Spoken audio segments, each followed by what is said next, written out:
மீன் வாங்க போகலாமா? இன்றைக்கி நான் மலேசியா என்எஸ்கே குச்சேலம்மா வந்திருக்கேன். நான் இந்த பெரிய மார்க்கெட்டுக்கு வரதுக்கு காரணமே இங்கே நிறையா நமக்கு வெரைட்டிஸ் இருக்கும். அதே மாதிரி ஃப்ரெஷ்ஷாக வச்சுருப்பாங்க. உயிரோட கிடைக்கக்கூடிய மீன், நண்டு, ஷீஷல்னு எல்லாமே இங்கே நம்ம பார்க்க முடியும். நம்மளோட பட்ஜெட் நம்ம ஃபிக்ஸ் பண்ணிட்டு வந்தோன்னா அதுக்குள்ளே நம்ம வாங்கிக்க முடியும். இந்திய விலை 100 ரூபாயிலிருந்தே நம்மளுக்கு கூறுகளாக தட்டுகள் போட்டு மீன்கள் கிடைக்கும். புதுசாக நிறைய வகை மீன்கள் இங்கே கொண்டு வருவாங்க. லாப்ஸ்டர், பெரிய வகை ப்ரான் இதெல்லாமே இங்கே நமக்கு கிடைக்கும். கேட்டோன்னா எல்லாமே ஃப்ரெஷ்ஷாக உயிரோடவும் கிடைக்கும். அதே மாதிரி ஐஸில் ஃப்ரீஸ் பண்ணியும் வச்சுருப்பாங்க. மீனோட குவாலிட்டிக்கு தகுந்த மார்க்கெட்டில் விலை மாறிக்கிட்டே இருக்கும்.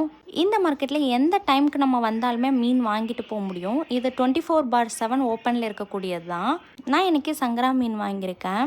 எப்போல்லாம் ஃப்ரெஷ்ஷாக கிடைக்குதோ அப்போ கொஞ்சம் ஜாஸ்தியாக வாங்கிட்டு போய் உப்பு மசாலா தடவி ஃப்ரிட்ஜில் வச்சோன்னா ஒரு 4 நாள் வரைக்குமே தேவைப்படுறப்போ எடுத்து பொரித்து சாப்பிட்டுக்கலாம்.